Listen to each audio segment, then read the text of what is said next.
In terms of the way that the game was played, in terms of bearing in mind that they were losing the game, there was, woodwork struck, there were off-the-ball incidents going unpunished, there was a back and forth. It was a wonderful game of football.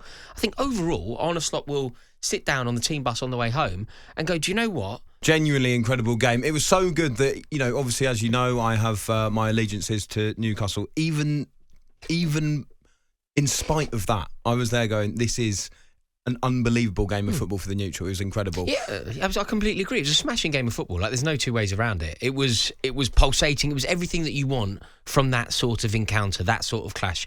Loads to discuss, penalty shouts, like whatever else you want from a game of football. Beautiful goals. It was exquisite. Where I think we potentially differ, but I feel like my opinion is different to the vast majority of people in the public football consciousness, is that it was a good result. Is it a good point for Liverpool, or points dropped? No, this is it. Ollie, it's an excellent point. I do not understand how anybody can see that game of football, can take into account everything that's gone on at Liverpool. You think about what they've been up to over the last 10 days. They've played Real Madrid, they've played Man City, they've got Everton coming up.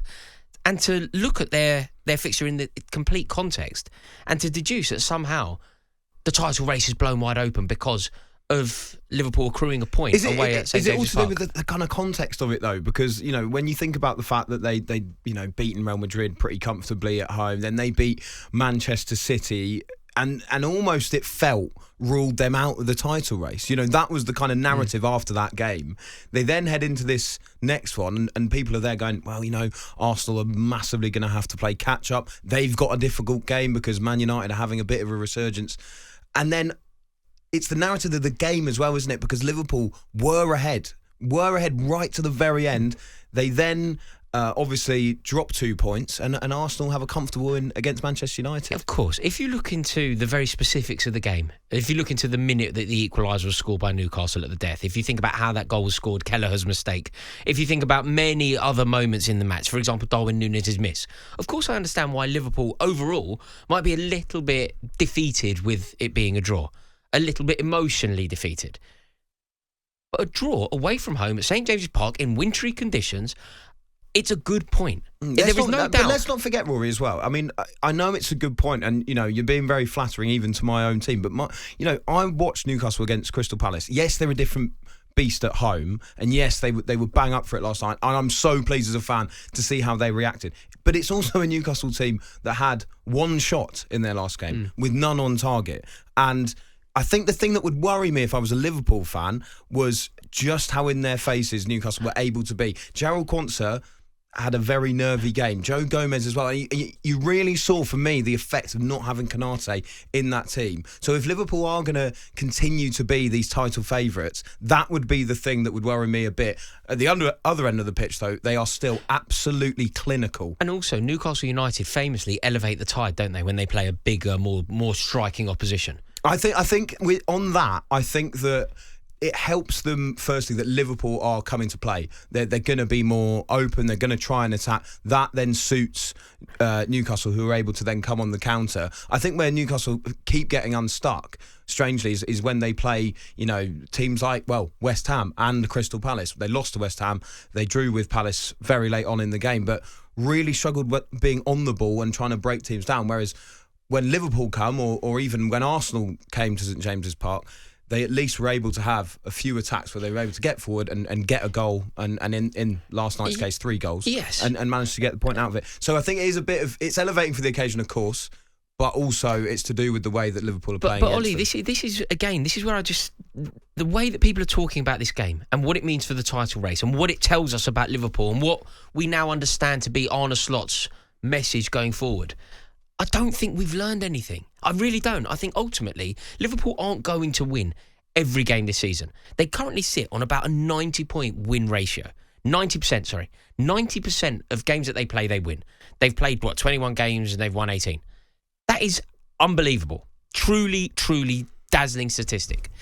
Going away to St James's Park in the course of the season as we embark upon Christmas, I just feel like this should be viewed through the lens of a positive point onto the game at Goodison Park. Yeah, it didn't feel as seismic as if they'd lost. I have to say, I think when Gordon scored and Newcastle were ahead again, that's when I kind of thought, obviously I'm delighted for my own team, but I kind of thought this is big, actually. This is big for the title race. Liverpool actually losing another game. But then obviously they take the lead, and I think, wow, they really are a machine here. And then you think, if you'd offered Arne Slot a point before the game, he would have taken it. Do you think? I think he probably wouldn't have done, because Liverpool basically win every game. So no, I don't think he would need to offer any concession to anyone. I think his team is so good that they wouldn't have to accept that. But I think in terms of the way that the game was played, in terms of bearing in mind that they were losing the game, there was woodwork struck, there were off-the-ball incidents going unpunished, there was a back and forth. It was a wonderful game of football. I think overall, Arne Slot will sit down on the team bus on the way home and go, do you know what? Not only is it a good point purely in a vacuum, just studying that game of football going away to St James's Park, but the context is key. In the last 10 days, Liverpool have played Manchester City, Real Madrid, Newcastle, and Goodison Park. If they win at Goodison Park, and I appreciate that's a big if, Everton found a little bit of form, but if they win at Goodison Park, which, let's face it, they should, they're a better side, and the way that Liverpool seem to always get one over on Everton, the fact that it's the final game at Goodison Park, it would just be very in keeping with Liverpool to win that game. So if they win that game, over the past 10 days, Liverpool would have beaten Man City, beaten Real Madrid, drawn at St James's Park, and beaten Everton at Goodison Park. I think that Liverpudlians of a red persuasion will go, hold tight, that's one of the best 10 days that we could have possibly had following our football club. Yeah, well, also given the back of the run they had before that as well, the difficult games they've had before that. So, yeah, and I would expect them to go and win that game at Goodison as well. The one thing I would say, and this is actually to do with the other fixtures last night, when you look at Arsenal's result and performance as well, it felt like they very much deserved that win over Manchester United. We've talked about them being the king of corners as well, and Saliba's goal was hilarious as well, I've got to say. But I think that felt like a really big moment in terms of Arsenal's title challenge last night, because I think if they dropped points in that game when Liverpool had also dropped points, you might have had a few Arsenal heads go, oh, do you know what? This really, we're not properly in this. But the way they've been able there to actually take advantage and claw that back a bit, Arsenal now find themselves in quite an interesting position, especially in this kind of time under Arteta, where they are chasing, and they haven't really had that before. They've usually been leading in these title races. Do you think that's going to be a bit of an advantage for Arsenal this time around? Yeah, potentially, because they're not very good when they're the hare. Being the hound might tap into what they're about. It might be an easier thing to do, an easier pursuit for them. But overall, I feel like the reason why Liverpool have built up this cushion, the point of a cushion, is so that when you draw, it's a good point. And yes, everybody else has to win, but 7 points is still very significant. Now, don't get me wrong. I think it was a big statement win for Arsenal. Symbolic, beating Manchester United. And you're right, to do it when Liverpool dropped points, it was essential. It's amazing how key Odegaard is for them, isn't it? I think it's probably the most impressive result. Arsenal have won 4 games on the spin now. But this is probably the most impressive win that they've had this season.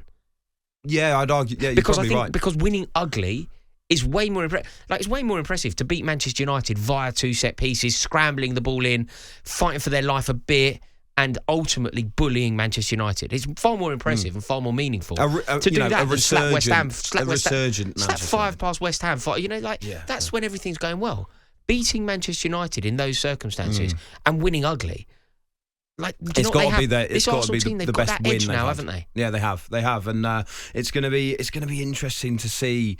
When we get to the business end of this season, how much of that experience of being in these races is going to count? Because let's not forget, there's been a lot of those Liverpool players in races like this before in the years under Jurgen Klopp as well. Are we going to completely avoid talking about your Chelsea, Rory, and the fact that they're in the title race? Yeah, I don't. They're in it. Come on, they are. Well, it depends. I think that the definition of are you in the title race has to be, are you capable of winning the league?